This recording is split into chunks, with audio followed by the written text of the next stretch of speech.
Yo, what's up sa inyo mga batak? Today is day 26 of Sharing a Collectible and today I present to you the ZD Toys Venomized Iron Man. So ZD Toys is a Chinese brand. Siguro mga 2 years ago yata nung simulan lumabas yung brand na to.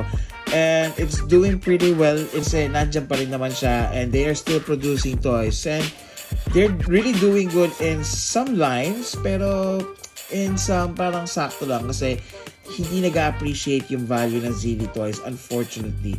Now, let's look at this actual figure. So, it comes with this box na meron ding, may art box ng Venomized Iron Man.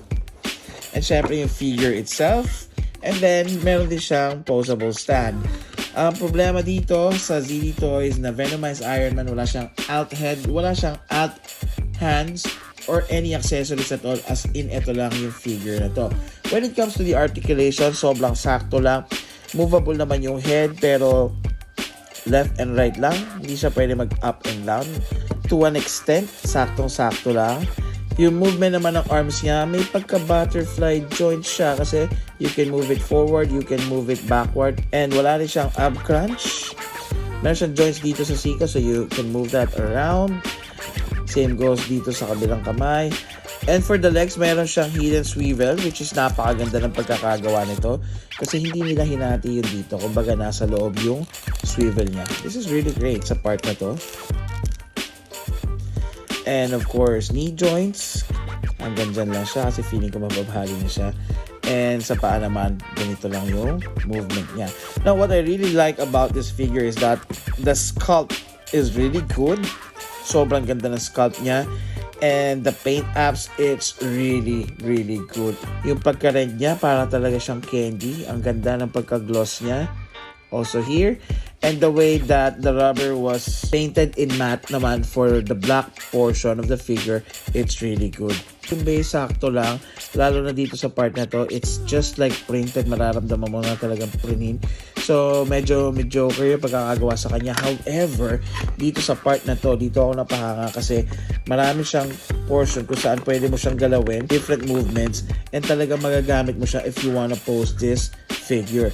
And this is the best part. Dito sa part na to, sa clamp na to, it moves back. Walang ganito ang Marvel Legends, wala rin ganito ang McFarlane Toys. And that is making ZD Toys an exception sa base nga lang.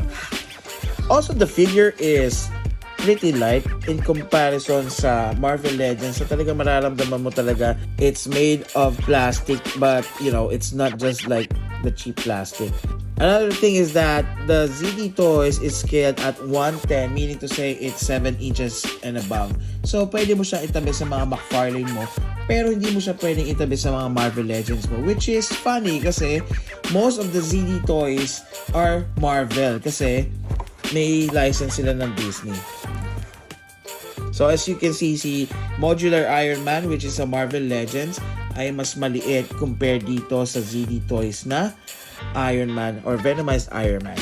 So guys, what do you think? Is ZD Toys a good collectible for you? Kung mahilig ka sa sculpt or it doesn't matter to you if it feels premium or not, then I think you can go with ZD Toys.